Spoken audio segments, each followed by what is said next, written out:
videolõunatund Nõmme raadios.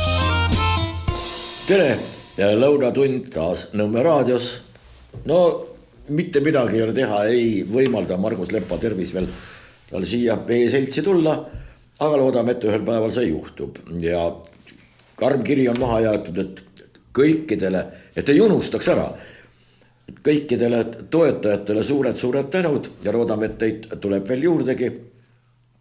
Ja ajad on selles mõttes raske, et vainlane on ka ennast nii-öelda aktiviseerinud ja teeb kõike selleks, et te seda juttu siit praegu ei kuuleks. Võib-olla oleks isegi parem, sellepärast, et ei peaks võib-olla liialt mõtlema ja oleks selle ajaga, mida nüüd veedate, kas audiol või visuaalselt siis ekraani juures oleks midagi targemat ette võtta, aga senikaua, kuni me eksisteerime, katsume teil ikka meelepärast olla ja meie püha sõda, mida me ütleme lõpus ka päris kindlasti, läheb kindlasti edasi. Nii et tänu veel kord kõikidele toetajatele, aitäh teile.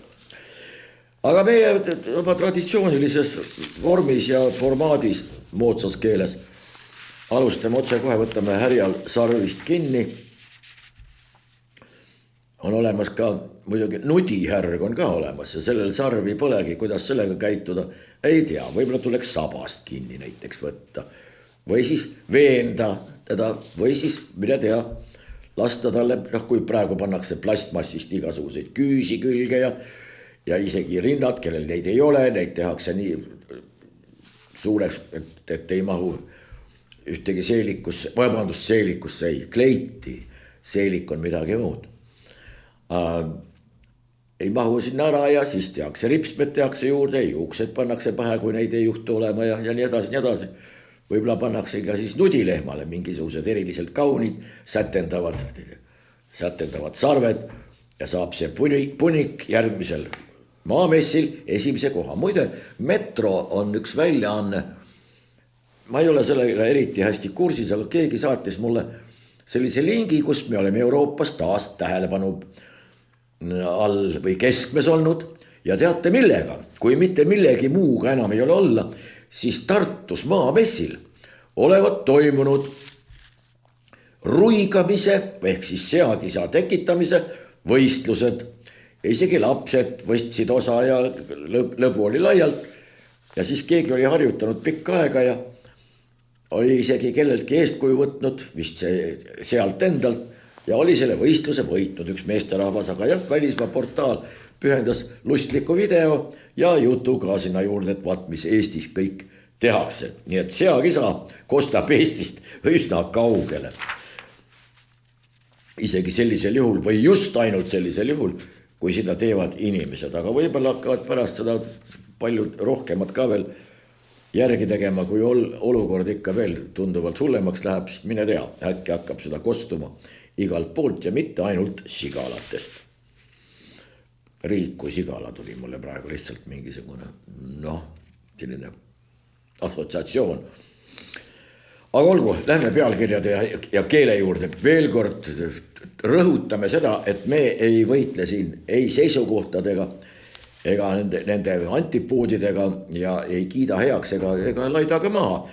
Me käsitleme kõigepealt lingvistilist aspekti ehk semantilist välja, mida see kõik tähendab ja kuidas need pähe tulnud mõtted edasi on antud.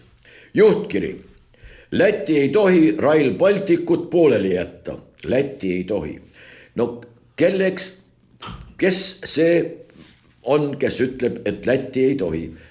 Kas me siis, me ütlesime, vaata, et see me ütlesime ei ole absoluutselt õige, sellepärast, et keegi pidi selle välja ütlema, see oli kas peaminister, see täiesti usutav temast, see võis olla ka meie välisminister või teab veel keegi mingisuguse targa komisjoni juht, et Läti ei tohi. Kas see Lätit millekski kohustab? Absoluutselt mitte millekski.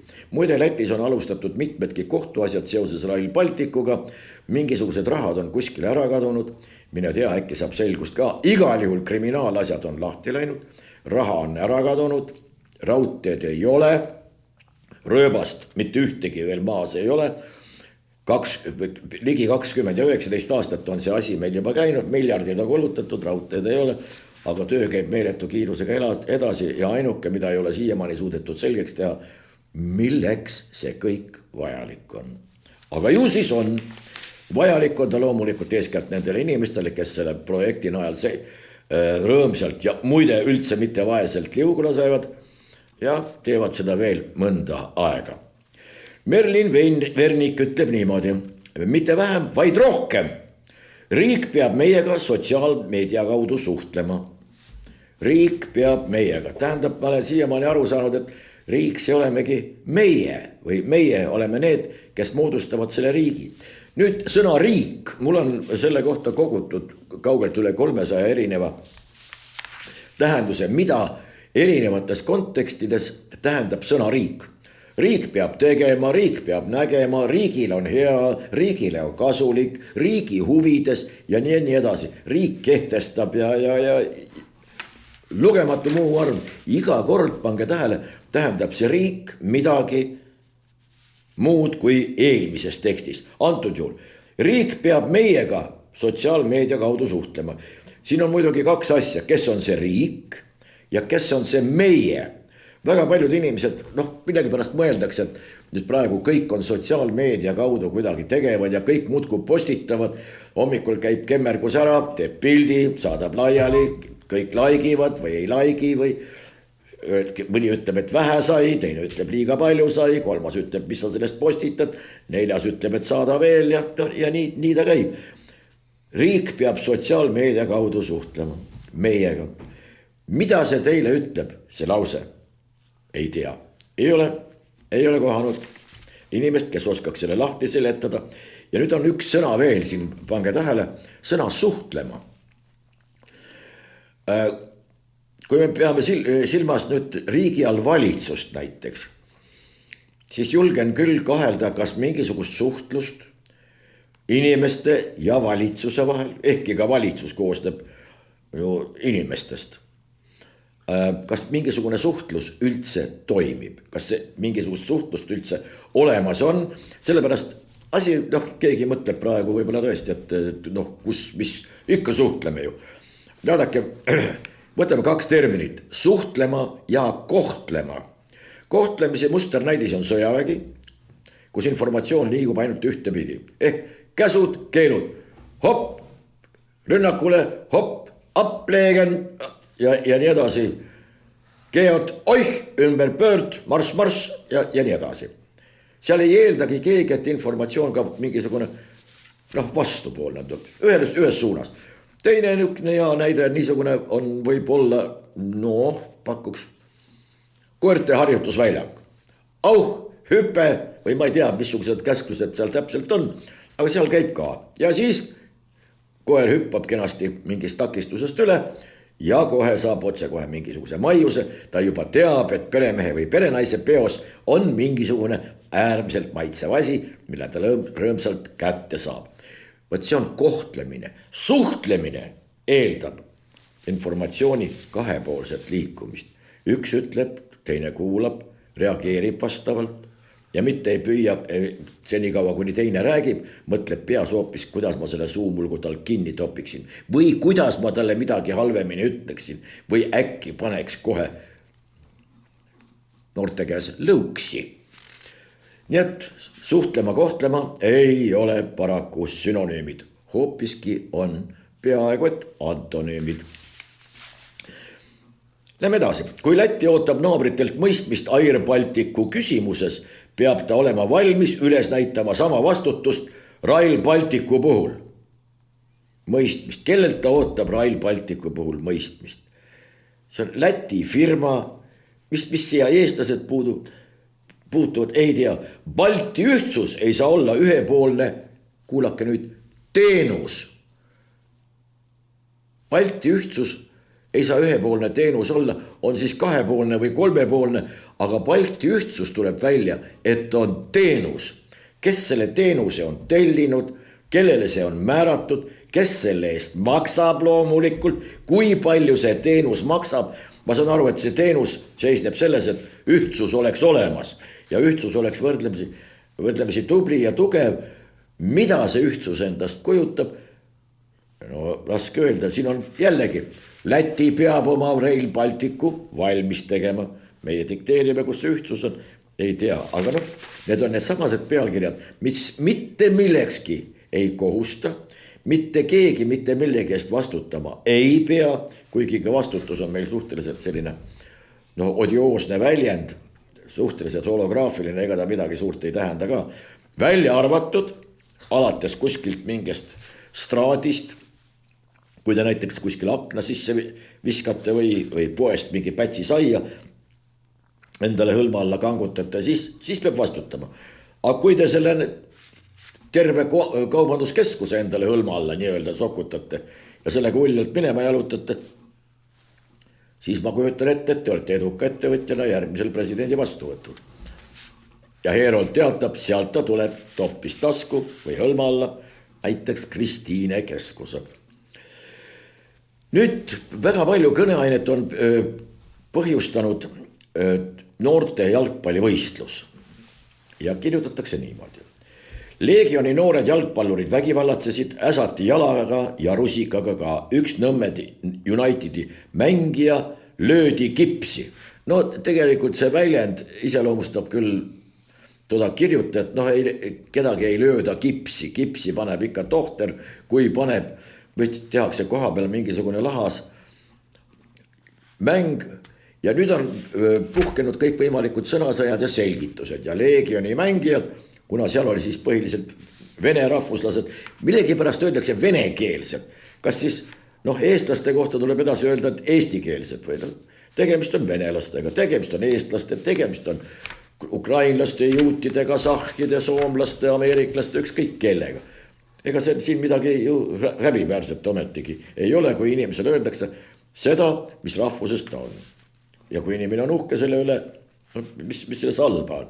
Nüüd, aga samas Tallinna Leegioni mängija ema, kelle poeg möödunud nädalavahetusel jalgpalli U15 esiliiga kohtumisel vastast jalaga lõi, leiab, et inetus vahejuhtumis pole süüdi üksnes tema poeg ja teised väljakul vägivallatsenud Leegioni mängijad ka. Näise sõnul kutsuti Leegioni mängijaid avavilest saati sõnadega tiblad ja sibulad.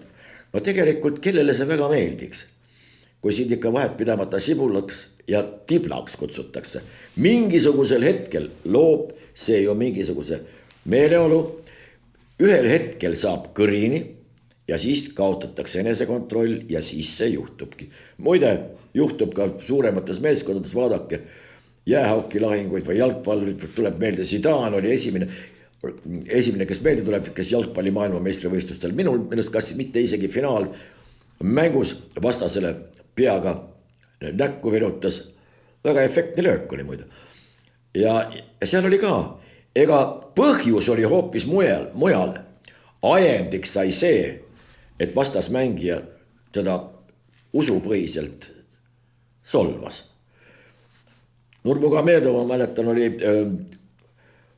MMI võistlustel täpselt samamoodi hüppas kellelegi kallale tänu sellele, et teatud ühiskonnagruppidele, teatud konfessioonidele ei mahu pähe, kui nende ema kallale minnakse või öeldakse midagi nende usu kohta. Ema on püha muide. Nii et see taust on ju tegelikult hoopis kuskil mujal, aga senikaua, kuni meil ametiisikutel puudub arusaamine, mida tähendab sotsiaalne, millised on sotsiaalsed pinged, millised on sotsiaalsed suhted, kus nad avalduvad ja kus nad avalduva võivad. Sellepärast, et mida me väljakul antud juhul nägime, oli see oli päästikmehhanism, oli see ütlus. See kõik hõljub kuskil mujal. Põhjused on hoopis kuskil mujal. Kas või sellepärast, võtke mingisugune kommentaarium lahti, igal pool on venelased ja niisugused venelased. Kas te olete kuskil mingi venelasest lugenud normaalses kontekstis või heas kontekstis, kas või ükskõik, et venelane tegi nii või venelane tegi naa või vene sportlane või kui vene sportlane, siis ta on agressorriigi sportlane. Nii et sellel venelasel, kes oma rahvusest lugu peab ka siin elades, siinset korda austades, lugedes Eestit oma kodumaaks, tal tekib ka lõppude lõpuks mingisugune niisugune äng paratamatult, kui igalt poolt tal tuleb ainult venelane, vatnik, sibul, Balti jaam ja nii edasi ja nii edasi. Ja igalt poolt ja see on suhteliselt selline jõhker surve. Seda tuleks teha targalt, hoopis teistmoodi. Tuleks, ei ole enam neid sotsiaalteadlasi ka, nagu Ritterschaftil omal ajal siin võtta oli, kuidas moodi pingeid maandati, neid juhiti ja kanaliseeriti, tehti seda hoopis targemalt. Aga nüüd, kuna ei ole enam inimesi, kes teaksid midagi, mida tähendab sotsiaalne, siis ei olegi imekspandav, et sellised asjad juhtuvad. Nii, ja Õhtuleht kirjutas niimoodi. Vend lendas mulle korgi tees säärde, mina lõin teda jalaga, miks kipuvad eesti ja venekeelsete meeskondade mängud käest ära minema. No, siin ongi jälle eestikeelsed meeskonnad ja venekeelsed meeskonnad. Jälle otse kohe. Muide mitmed sportlased, kes on tegelikult venelased ju, Petrõkina ja Jefimova ja kas te olete kuskilt lugenud, et nad on venelased? Ei, nad on meie sportlased. Äärmisel juhul ta on venekeelne, meie esindaja, Eesti esindaja, sellises kontekstis välditakse sõna venelane kui vanakurat välku. Tegelikult on ju tegemist ju venelastega, mis siin halba on. Aga välditakse. Aga see on nüüd sotsiaalingvistiline trikk, kuidas luuakse suhtumine, kuidas luuakse kõik see taust selleks, et sellised asjad juhtuda saaksid. Aimar Altosaar ütleb niimoodi, siin elavatele venelastele tuleb öelda, et see jultunud käitumine ei sobi meile. Siin elavatele venelastele tuleb öelda, ma tahaks näha, kuidas Aimar Altosaar endise kommunistina läheb näiteks Ossinovski juurde, ütleb, kuule, selline käitumine, nagu sul on, ta on ju venelane. Ei sobi meile. Hakka tegema või mine või kuskile. Miks ei ütle näiteks, ma ei tea, kellele veel seal. Neid on meil siin küll ja küll. Miks ei ütle, et hakka minema? Kuule, Kusitškin, saabusid Venemaalt, hakka nüüd tagasi minema. Aitab küll, selline jultunud käitumine ei sobi meil. Ta ju ise ütleb siin elavatele venelastele eranditult. Siin ei ole mingid erandid, et nendele võib öelda, nendele ei või öelda, kõikidele siin elavatele venelastele tuleb öelda. Ja Heiki Terras, kui tegemist on ikka selle samase kunagise ülemjuhatajaga, siis on uskumatu mees. Ta on diplomaat ju praegu väidetavalt seal euro. Kui nüüd tegemist on, keegi ei ole ta nime ära varastanud. Kõige tõhusam kuidagimoodi ütlemine on parem sirge vastu nina, siis vasak sirge, parem sirge ja nii kaua, kuni aru saab. Lõimimisjutud ajavad oksele. Tähendab, kes nüüd siis siin ähvardab, kes siin on lõimumise juhendi välja kirjutanud ja otse välja öelnud. Kõige tõhusam ütlemine on parem sirge vastu nina, siis vasak sirge, parem sirge ja nii kaua, kuni aru saab. Aga siin on nüüd selline lugu, et Heiki Terras, ma ei tea, sirgetega järjest ei ole võimalik tegutseda. Siin vahepeal tuleb ka upper ja vahepeal on haak ja siin on neid asju veel ja veel. Aga on kuskilt kuulnud vasak sirge ja parem sirge. Või on äkki saanud. Ja elab seda nüüd välja ja ütleb, et mingist lõimumist jutud ajavad teda oksele sõna otses mõtte. Aga ei ole näinud teda oksendamas. Hämmastav küll, aga kõnepruuk on, kahjuks ütleb väga palju isiku kohta. Nüüd, tüdrukud saavad musi eest parema hinde. Tartu Ülikool stardib täna erakordselt suure ahistamisteemalise uuringuga. Ülikool käib jälle välja mingisuguse termini, alustab uuringutega, millel uuringuga mitte mingisugust pistmist tegelikult ei ole. Ütleme kohe ära, et tegemist on küsitlusega, mis on rangelt vabatahtlik, kes täidab, kes ei täida vastused küsimustikele, kes nüüd garanteerib või kuidas on tagatud selle küsimustiku valiidsus ja reliaablus. Need on kaks sotsioloogia alast terminit, kes garanteerib, et see küsimustik on usutav või need tulemused, vastused on usutavad ja et neid on võimalik kasutada mingiks edasiseks, kui sealt uuring peaks edasi järgnema, siis selle uuringu jaoks. Tegemist ei ole uuringuga. Aga kuna meile valetatakse juba pealkirjas, uuringuid, tuletame meelde, ei ole Eestis ühiskonnaalaseid, ma pean silmas. Ei ole Eestis läbi viidud viimased 20 aastat, vähemalt. Ja see oskus neid üldse korraldada on Eesti kõrgemates õppeasutustes kas nulli lähedane või ongi juba 0. Ja Tartu Ülikool esindaja keegi, ülikool ei saada välja mingisuguseid kirju ega ülikool ei ütle ka mitte midagi. Kui keegi midagi ütleb, siis tavaliselt sellel ütlejal on ka nimi. Aga seda meil ei öelda. Tartu Ülikool saadab esmaspäevast kõigile ülikooli töötajatele ja üliõpilastele e-posti teel kutse osaleda uuringus, mille eesmärk on saada ülevaade seksuaalse ahistamise, töökiusu ja diskrimineerimisega seotud hoiakutest, teadmistest ja kogemustest Tartu Ülikooli. Uuringul ei ole ka eesmärki.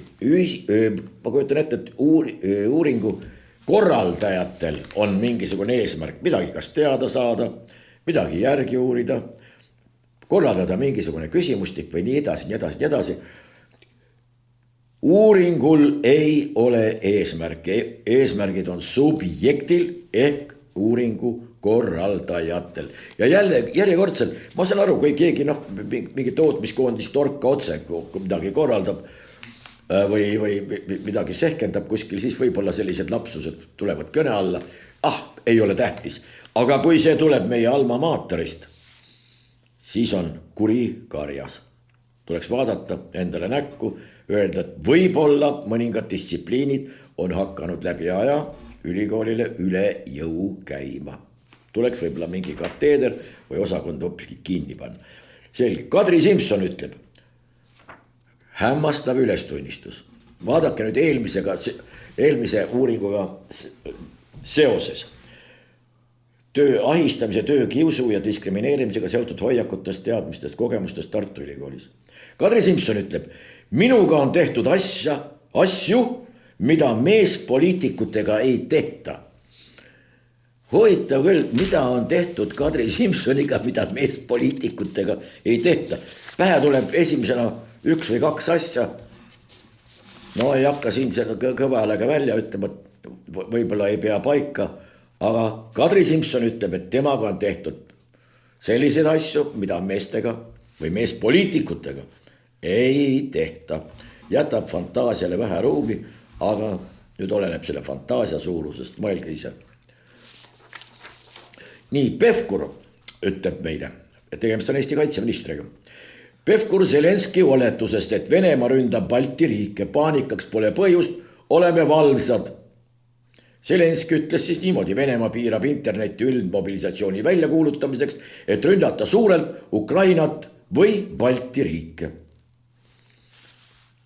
Zelenski ütleb, et rünnatakse Balti riike, Pevkur ütleb, et ei rünna, võib-olla. Ja nüüd selle kõige peale ütlevad Eesti poliitikud, ma loen maha, Eesti poliitikud.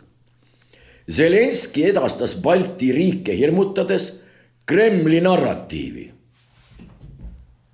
Tähendab, see, et Venemaa ründab suurelt Balti riike, see on Kremli narratiiv, aga seda on edastanud meile Ukraina president Zelenski. Kui meil siin keegi edastab Kremli narratiive, siis on ta koht kapo aastaraamatus. Ja nüüd on järgmisel aastal huvitav vaadata, kas Ukraina presidendi nimi ka selles kuidagi moodi eksisteerib või ei eksisteeri siin mitte.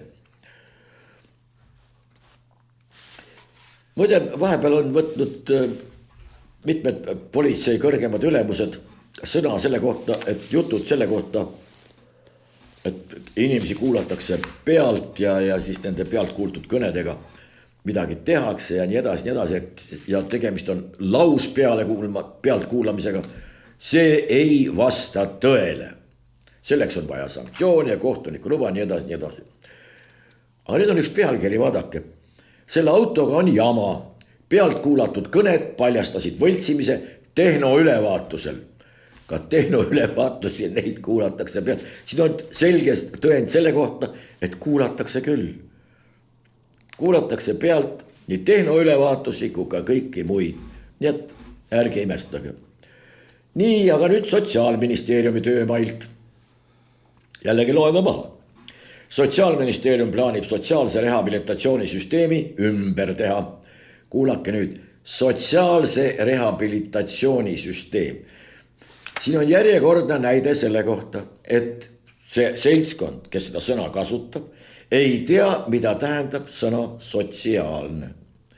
Siin mõeldakse, nüüd kuidas siin seda selgitatakse. Pärast selgitame ise. Praegu saab rehabilitatsiooni teenust piltlikult öeldes aegade algusest aegade lõpuni. Hindamata, kas see on üldse inimest aidanud. Uus teenus oleks kvaliteetsem ja efektiivsem, rääkis Sotsiaalministeeriumi sotsiaalasekantsler Hanna Vsevijov.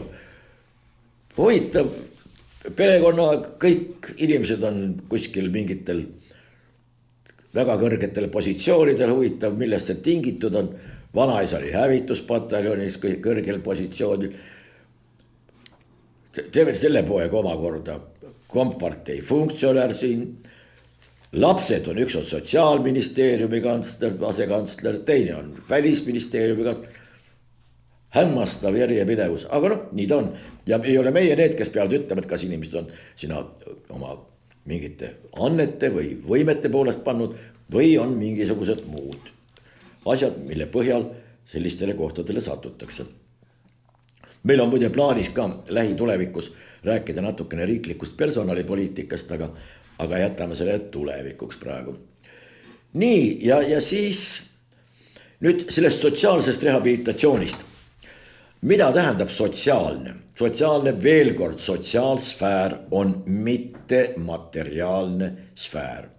Meil peetakse sotsiaalabiks kõike seda, mida osutatakse inimesele, kes ühel või teisel põhjusel enam ise endaga toime ei tule. See tähendab, kas tal ei ole raha, tal ei ole süüa, tal ei saa liikuma, tal ei ole jalga, tal ei ole kätt, tal on vaimsed võimeid, kas ei ole olnudki või on need kuidagi moodi kahanenud. Mingisuguste füüsiliste abivahenditest käib jutt või siis hoopiski mingisugusest hooldekodudest või veel millestki. Sotsiaalne on mittemateriaalne sfäär. Kui me sotsiaalalast räägime, siis räägime pingetest ja suhetest, mis ühiskonnas valitsevad. Kuidas inimesed nende pingete ja nende suhete regastikes toime tulevad, kas hästi, ei tule üldse toime, kuidagi moodi tulevad toime. Millises situatsioonis inimesed elavad, kas näilikus või siis tegelikkus, kas mängulises, kas nad mängivad, üks mängib näiteks koolis õpetamist, teine mängib õppimist või õpetatakse tegelikult, üks õpib tegelikult, teine õpetab tegelikult. Kas riigi puhul ühed mängivad riigi juhtimist ja teised allumist või tegelikult juhitakse riiki ja teised tegelikult alluvad ja juhindavad kõikidest nendest määrustest, regulatsioonidest, mida sealt nii-öelda alla saadetakse. Kas me elame labiilses situatsioonis, kus me teame, mis on homme, millised on maksud, millega me võime homme arvestada, millega me homme arvestada ei saa, ehk siis on mingisugune stabiilsus või on labiilne, kus pole mingisugust aimdust. Homme on nii, ülehomme on naa, aga võib-olla ka nii, aga võib-olla see tuleb juba eile, ja nii edasi. See kõik mängib ja võt see on nüüd sotsiaalsfäär. Aga senikaua, kuni ei saada sellest aru, senikaua pole mõtet ka tõsiselt võtta neid jutte mingisugustest sotsiaalsetest rehabilitatsiooni teenustest. Välisinvestorid andsid Eesti energiakavale hävitava tagasiside, ehk siis tagasiside on antud juhul vale sõna, tagasiside on protsessi karakteristik, seda ei ole võimalik ei anda ega võtta. Protsessid on kas tagasisidestatud ja edasisidestatud, sellisel juhul on nad juhitavad, kui ei ole need juhitavad. Siin oleks piisanud, kui oleks öelnud see niimoodi. Välisinvestorid andsid Eesti energiakavale hävitava hinnangu. Ja nii lihtne see ongi. Aga noh, selleks ei pea olema välisinvestor, et saada aru, et no, siin toimetavad isikud, kes on võib-olla mingil muul alal väga osavad, andekad ja tublid, aga lihtsalt on sattunud energeetika sektorisse, kus nendel ettevalmistus ja kõik muu seal opereerimiseks puudulik on. Ja nüüd Eesti Politsei- ja Piirivalveametis on, ma ei tea, kui palju ametnikke, kes on seal tööl nõunikena ja siis ka loomulikult avaliku sektori kommunikatsioonis vahendajatena. Aga vaatamata sellele tuleb selline pealkiri. Vene piirivalve viis ebaseaduslikult piiri ületanud Eesti kodaniku Venemaale. Vene piirivalve viis ebaseaduslikult selle kodaniku, kes piiri ületas Venemaale. Kas siis seaduslikult ületad piiri, siis näitad passi ja kõik, aga ebaseaduslikult oled piiri ületanud, siis hea küll, siis toimetatakse sind Venemaale. Kui sa oled juba piiri ületanud, kus sa siis oled? Eesti piirist oled sa üle läinud. Siis sa juba Venemaal oledki. Kui sa juba Venemaal oled, kuidas on sind võimalik siis Venemaale veel viia, kui sa oled sinna ise juba läinud? Ja siin on sõnaga ebaseaduslik on ka muidugi omajagu küsimust, et kas on ebaseaduslikult viidud või on ebaseaduslikult ületanud. No ei ole võimalik aru saada. Aga nüüd lähemalt sellest, üha lõbusamaks läheb. 19. aprillil tuvastasid Mustvee kordoni piirivalvurid Lämmijärvel ajutise kontrolljoone. Panete nüüd tähele, et nüüd on juba mitte piir, vaid ajutine kontrolljoon. See tähendab, et esimene teade muutub täiesti nonsensiks. Mingit piiri pole ületatud ju. On ületatud ajutine kontrolljoon. Muide, need kaks terminit on täiesti kaks ise asja. Üks on kehtestatud piir, teine on ajutine kontrolljoon. Ebaseadusliku ületusega suunaga Eestist Venemaale. Ebaseaduslik piiri ületamine Eestist suunaga Venemaale. Kuhu siis? Venemaa piirivalve Hõljuk pidas paadi kinni ja viis Eesti kodaniku Venemaale. Paat peeti kinni, aga Venemaale viidi kodanik. Kas kodanik peeti siis kaagi? Ei tea. Kontrolljoone ületuse järel oli inimese ja tema juhitud aluse suurim kaugus Vene vetes kuni 1000 meetrit. Suurim kaugus, kes siis paat ja inimene olid üksteisest 1000 meetri kaugusel või kes kust, mis kaugel oli. Suurim kaugus Vene vetes oli 1000 meetrit. Millest? Ei tea. Pärast ajutise kontrolljoone, nüüd on ka ajutine kontrolljoon.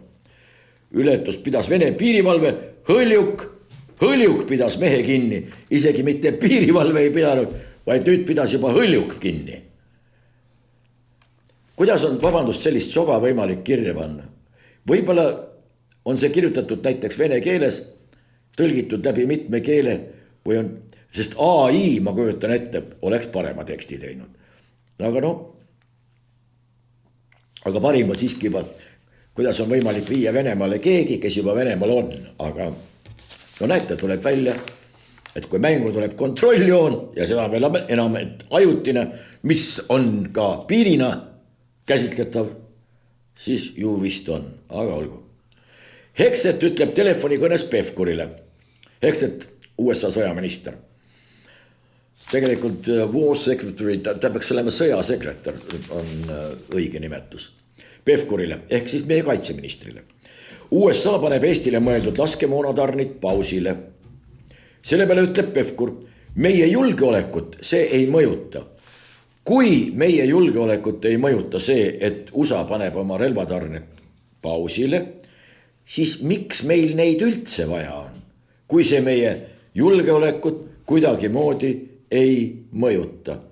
Täiesti hämmastav. Milleks meil neid siis üldse vaja on? Kui sellest ei sõltu meie julgeolek mitte mingil viisil ega määral.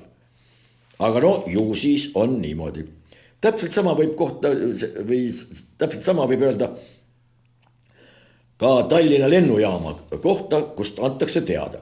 Lennukikütuse kriis Tallinna lennujaama varustuskindlust ei mõjuta. See tähendab, igal pool Euroopas on kriis käes, lende jäetakse ära, aga Tallinna lennujaamal on kütust küll, meid kriis ei mõjuta. Hämmastav. See on nagu eksterritoriaalne üksus või on mingisugune juhe vahepealt kaevatud otse Kuveidist Tallinna lennujaama. Mine tea, see on muidugi nali. Luisa Värk ütleb niimoodi. Lapsed mängivad arvutimänge, nagu tegemist on Riigikogu liikmega. Lapsed mängivad arvutimänge niikuinii. Miks mitte panna see tööle meie julgeoleku kasuks? Aga milleks meile siis sõjaministeerium, kaitseministeerium, milleks meile mingid kaitsekomisjonid, mingid kaitseressursside ametid ja veel igasugused inimesed, kes sealt väga kõrget palka saavad, kui paneme lihtsalt lapsed mängima arvutimänge ja sellega olemegi taganud oma julgeoleku. Aga veel kord, tegemist ei ole eks-peaministri, eks-prouaga, vaid tegemist on meie Riigikogu liikmega, kes mõtleb niimoodi. Ja mitte ainult ei mõtle, vaid paneb selle kõik ka kirja. Et kellelgi ei tekiks mingit kahtlust. Et äkki ta siiski, äkki seal üht-teist on. No nii. Ja veel julgeoleku uus telg. Õhtuleht pakub sellise variandi välja. Niisiis alustame otsast peale. Muidu läheb kaotsi natuke midagi ja ei tahaks. Julgeoleku uus telg, Luisa Värk ütleb niimoodi. 3 lapse emana tahaksin, et lapsed puutuksid drooniõppega juba koolis kokku. 3 lapse emana tahaks ta, et juba koolis puutuks, aga kui ta oleks neid 5, kas siis tahaks, et juba lasteaias puutuks kokku? Mis need lapsed siia puutuvad? Mis te laste arv siia puutub ja mis see drooniõppe puutub? Lõpetame ära igasugused putukamängud ja libnika püüdmised ja hakkame tegelema droonide väljasaatmisega. 3 lapse ema tahab, et lastelt lapsepõlv ära võtta või? No ei usu, et ta nii küüniline on. Eesti rahvaarv vähenes 2 aastat järjest. Eestist lahkujaid on rohkem kui siia saabujaid. Vaadake, siin on nüüd üks tõsine mõttekoht tegelikult. Siia on saabunud viimastel aastatel tohutu palju slaavlasi. Siia on saabunud Kesk-Aasiast arutu hulk inimesi ja vaatamata sellele on siinne rahvaarv ikka vähenenud. See peaks nüüd küll kõik häirekellad panema, nii kolisema ja kõlisema kui vähegi võimalik. Kuid paljude jaoks ei ole see faktor üldse tähtis. No võib-olla tõesti, näiteks noorem generatsioon, ma ei pea nüüd silmas 40-seid või 30-seid, aga selliseid 20-seid ja nooremaid, ega neil jah, tegelikult kuigi oluline need küsimused, see küsimuste ring ei ole. Noh, mis riik, niisugune või naasugune Euroopa ja niisugune peasid on kuidagi moodi hakkama saab ja peasid ei pea vabrikusse tööle minema. Jim Galloway on Briti üks äärmiselt jälgitav poliitik ja tal on väga hea inglise keel esiteks ja teiseks on ta väga-väga terane, ta on sotsvõrgustikes väga palju sõna võtnud, tegemist on inglise tipp-poliitikuga ja nüüd ta tõi välja midagi taolist, no see on nüüd kvintessents. Ta on inglane, kelle esivanemad võtsid ilmselt osa juba Hastingsi lahingutest või lahingust ja kes on ära näinud mitmed dünastiad ja monarhiad, Tudorid, ega sa reeti palju valikut ei ole, Windsorid või Tudorid või. Igal juhul postitas ta hiljaaegu, vangutas pead, ütleb, et nüüd oleme kohale jõudnud. Oli üks Briti politseinik, kes oli 11 aastat tööl olnud Briti politseis, väga heas kirjas ja kelle suguvõsa samuti oli sajandeid ja sajandeid Inglismaal elanud, just Inglismaast käib jutt. Ja siis armus ta mingis vene naisterahvasse ja sõitis selle juurde Peterburgi. Peterburis tehti talle ettepanek, et mingi jalgpalliklubi juurde tööle minna. talle meeldis ja läkski. Ja nüüd juhtus see, et Inglismaa siseminister võttis ära nationality, see on siis rahvus. Vot Inglismaal on kodakondsusega natukene teised lood, sellepärast et Inglismaal sa ei ole kodanik, sa oled alluv, alam, tegemist on ju lõppude lõpuks kuningriigiga. Ja nationality võeti sellelt õnnetult inglaselt ära. Ja kes võttis? Inglise siseminister, Home Secretary, kelle nimi on, mul on, panin ka kirja, Shabana Mahmood, kes on pakistanlane. Muide, mitte eriti ammu Inglismaale saabunud. No Rishi Sunak ja igasugused kõik need, kes seal olnud on. Nii et see pakistanlane võtab ära sünnijärgselt sajandeid Inglismaal elanud, Inglismaa nii-öelda meie tähenduses kodakondsuse. No, oleme kohale jõudnud. Doktorant kirjutab meile niimoodi, doktorant. Sirje Potissepp sõdib vales kohas. Nutriskoore võitleb eestlaste paksuks minemise vastu ja säästab raha. Üks peamine Nutriskoore kasutusele võtuga kaasnev võit on see, et kui Eesti ettevõtted muudavad selle mõjul oma tooted senisest tervislikumaks, teistes riikides on see nii läinud. Valetab, ei ole läinud. Mitte kuskil ei ole see niimoodi läinud. Aga doktorant ütleb, Sirje Potissepp võitles selle vastu, kuna doktorant tahab panna toiduainete pakkidele peale uue kirja, Nutriskore. Ma loen, nii on kirjutatud Nutriskore, C-ga ja kõik. Ja seal on siis A, B ja C ja D ja veel, et kui palju midagi kuskil sisaldub ja kui kasulik see sulle kõik on ja edasi. Loomulikult doktorant on ise selle projekti taga, tahab seda igal juhul juurutada. Selleks on ta kuskilt Euroopa Liidust või tont teab veel, kus koha pealt mingisuguse raha saanud. Ja kui Sirje Potissepp mõistliku inimesena ütleb, et see kiri selle paki peal ei pane kedagi seda rohkem sööma, jooma või muul viisil tarvitama, siis doktorant vaidleb talle vastu, et paneb küll. Ei pane. Mitte ükski silt ei asenda hinnalipikut, inimlikke harjumusi ja veel paljugi muud. Sa võid sinna juurde panna ükskõik mis uuenduslikus kirja, mõelda välja kas või mingi uue sõna või termini ja lüüa see naelaga sinna külge kinni. Abi sellest paraku ei ole. Kui seda räägiks mingisugune aktivist, tuleb välja, et doktorant võib olla ka aktivist ja oma selliseid aktivisti vaateid ka läbi mingisuguse doktorantuuri õiendada. No, kus on need ülikoolid, kes sellele kõigele alla kirjutavad, kes lubavad isegi mainida, vabandage väga, näiteks Tartu Ülikoolis, see on meie doktorand. Häbi. Juhtkiri ütleb meile niimoodi. Uimastid on paraku uus normaalsus, et need ei tohi jõuda liiklusesse. Igale kohale või poole mujale võivad jõuda. Kooli ja tööl niikuinii on, koolis ka juba niikuinii on, peast liiklusesse jõua. Ja nüüd see on muide väide, see on deklaratsioon. Uimastid on paraku uus normaalsus. Ei saa sellega kuidagi moodi nõus olla. Isegi kui see niimoodi on, siis normaalsuseks seda kutsuda küll sünnis ei ole. Aga kui tahetakse seda niimoodi kehtestada ja niimoodi näidata, et aga polegi väga paha. Meil kõik võimalikud tähtsad isikud ju räägivad kogu aeg, kuidas nad on üht või teist narkootikum endale sisse ajanud, teevad seda edaspidigi ja vahepeal on isegi portsud olnud kahekordsed ja küll on tore, aga nüüd ma vist enam jätan järgi ja nii edasi. Aga siis tulebki välja, et see kõik on normaalne. Aga milleks siis karistada? Milleks see kõik, see mingisugune uimasti poliitika siia juurde jääb täiesti arusaamatuks. Lepime, et see on uus normaalsus, hoiame suure hunniku raha kokku ja lõpetame igasuguse komisjonide töö. Muide, kohtud saavad pühenduda hoopis tähtsamatele asjadele. Nüüd Tartu Ülikooli üliõpilane kirjutab niimoodi. Ta nimi on muide Danil Martikainen Jarlukovski. Järjekordselt üks Jarlukovski kuskilt välja ilmunud. No uskumatu.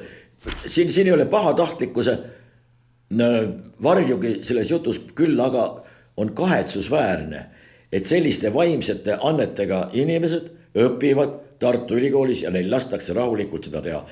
Aastakümneid tagasi selliste teadmistega, sellise loogilise mõtlemise võimega või selle õigemini selle puudumisega Tartu Ülikooli, Tartu riiklikusse ülikooli sisse ei oleks saanud. Ja seda võin päris kindlasti väita. Niimoodi.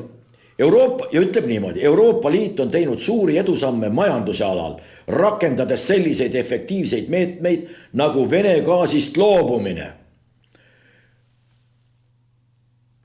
Edusammud majanduse alal Euroopas, edusamme majanduses Euroopas ammu enam ei ole, juba aastaid.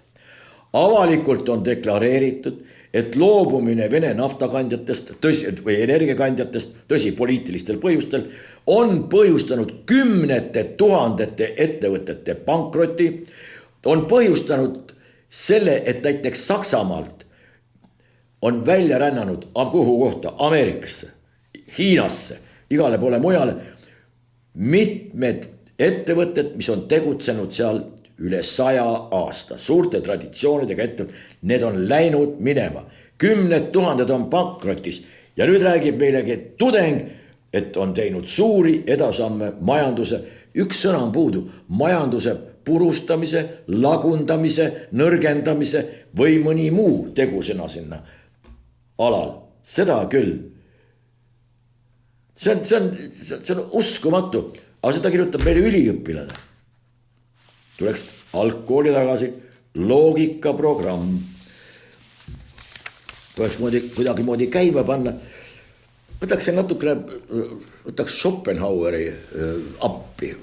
Nüüd hiljaaegu käisin uuesti üle ja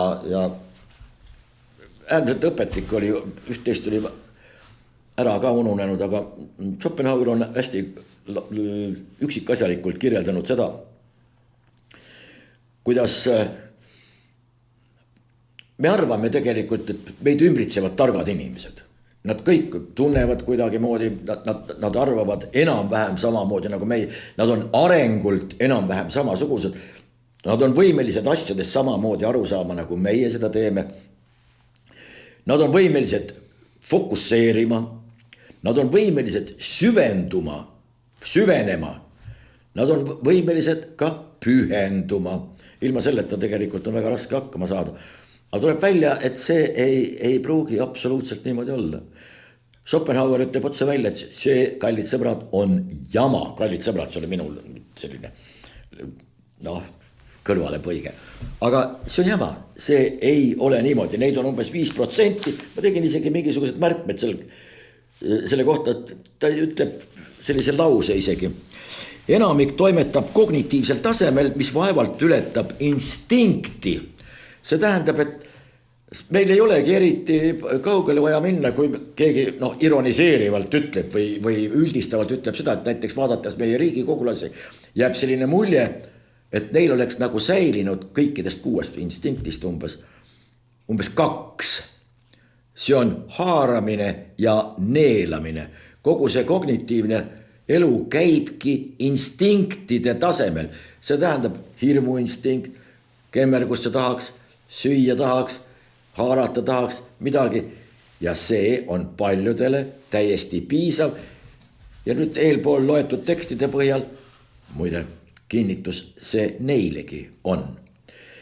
Niimoodi, kui me oleme harjunud sellega, et intellekt kui selline, see eeldab süvenemist, see eeldab analüüsivõimet, see eeldab mingisugust sünteesivõimet, oskust, asju eristada, klassifitseerida, see võimaldab hinnata, see võimaldab mõõta, see võimaldab muide luua abstraktsioone ehk üldistada. Mingite asjade põhjal me teeme mingisuguseid üldistusi. Elementaarne.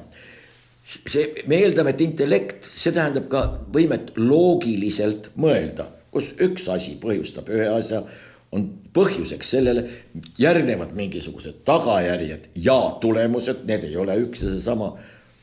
Siis tuleb välja, see ei ole absoluutselt niimoodi, sest väga paljud inimesed seda lihtsalt ei oma.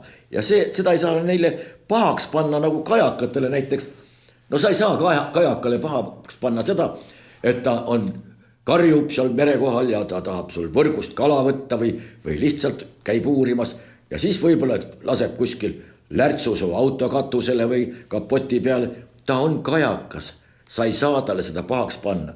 See, et karumõmm tuleb ja tahab ka mett sinu mesipuust saada, no sa ei saa talle seda pahaks panna, sellepärast ka tema arvastab ju seda mett. No seda enam, et sa oled võib-olla võtnud, saaginud maha pool seda metsa, kus ta varem elutses ja sai looduslikult puuntest seda mett seal kuskil korjata. Toimus rahulik kooselu, noh kui rahulik, mesilaste ja karude vahel. Aga nii et vaadake, kuidas näiteks inimestel puhul käib otsustamine. No midagi on vaja teha, otsustada, siis Riigikogu ei otsusta, ei ülemkohus ei otsusta, vaid otsustavad ülemkohtunikud ja Riigikogu liikmed. Siin on veel üks nüanss. Vaadake, meil on selline termin otsuseid vastu võtma. See tähendab seda, et keegi juba kuskil on otsustanud, teile ei jää mitte midagi muud üle, kui see otsus vastu võtta. Ja siin ei pea ju mõtlema, et kas see sobib meie keskkonda, kas see kuidagi moodi meie oludesse sobib, kas see sobib meie situatsiooni, kuidas, mis on see järelmad, missugused on mõjud ühele või teisele või kolmandale sfäärile ja nii edasi, nii edasi. Ei, see otsus on juba tehtud ja meie asi on ta lihtsalt vastu võtta. Haamer kukub, kolks käib, ülekaaluline spiiker naeratab ja kõigil on hea meel ja olla. Saab jälle koju minna, on hüvitised, on igasugused muud asjad ja suurepärane. Ja ilmtingimata, vaadake, mismoodi otsustamine meil käib. Meil otsustatakse reeglina ju niimoodi, jumala pärast, et see otsus ei oleks midagi taolist, mis tunduks kellelegi kahtlane või tundub kuidagi moodi ohtlik olevat, aga su positsiooni või seisukohti või ükstapuha midagi ohustama võib hakata. Otsus peab olema midagi taolist, millele järgneb ühiskondlik heakskiit. Mõmin, väga tubli, väga hea, nii see käibki. Kuidas kujunevad välja mingisugused inimeste veendumused? Ei, need ei ole mitte mingisugused uuringud, mille alusel peaksid inimesed mingid uuringud, tulemused on sellised, nüüd me selle põhjal kujundame välja oma mingisugused veendumused. Ei, see on mingisugune hõimkondlik pärand ja ühiskondlik kokkuleppe. Täna on see niisugune, homme on võimumeest mingisugune muu, homme asendame oma veendumused südame rahuga, hoopis vastupidistega ja siis ülehomme jälle mingisuguste uutega. Vaadake, kuidas näiteks inimesed, kas või vaidlevad. Vaieldakse ju meil mitte sellepärast, et keegi tahaks tõeni välja jõuda. Me vaidleme näiteks selle üle, et kas nüüd, kui käitudes nii, juhtub see või see, teine ütleb hoopiski, et ei, aga vaadake, et siin on veel need tegurid sellised ja see ei pruugi niimoodi juhtuda. Oot, siis kolmas veel keegi seal midagi paneb juurde. Nüüd lõppude lõpuks tänu sellele vaidlemisele jõuame tõeni välja, mismoodi see tegelikult välja näeb või milline on ühe või teise asja mõju või koosmõju. Ei, vaieldakse meil selle jaoks, et mul on õigus, teine ütleb, et aga mul on õigus. Ja tõe küsimus, ehk siis see tegelik sisu, see ei huvita mitte kedagi. Võt siin on administratiivne õigus, mul on õigus rohkem kui sul, järelikult õigus on mul. Õigus on sellel, kellel on rohkem õigusi. Ja vaidleme nüüd ainult selle üle, kellel on rohkem õigusi. Äärmisel, kuule, mina olen direktor, aga ma olen peadirektor, aga ma olen politseinik, mul on nui. Aga see ütleb, et aga mul on hoopiski paragrahv, aga keegi virud, aga mul on suur veoauto, sõidan kõigist üle. Piltlikult öelda. See tähendab ka vaidlemises, vaidlemise põhimõte on ju unustatud. Tõe välja selgitamine. Vaat siin tuleb juba mängu aksioloogia ehk siis klassikaline väärtusõpetus. Tõde kui ülim väärtus, kui meil räägitakse siin kogu aeg mingisugustest euroopalikest ja mitte euroopalikest väärtustest, siis soovitaks, muide ilma igasuguse irooniata, tutvuda sellise distsipliiniga nagu on aksioloogia, mis ongi klassikaline väärtusõpetus. Ja nüüd kui korraliku inimese üks kõige suurem puudus ongi just nimelt seisneb selles, et ta millegipärast arvab, et kõik ta ümber on samasugused. No ei pruugi olla. Intellektuaal mõtleb ka, et ta ümber on intellektuaalid ja ta nendega vastavalt käitub.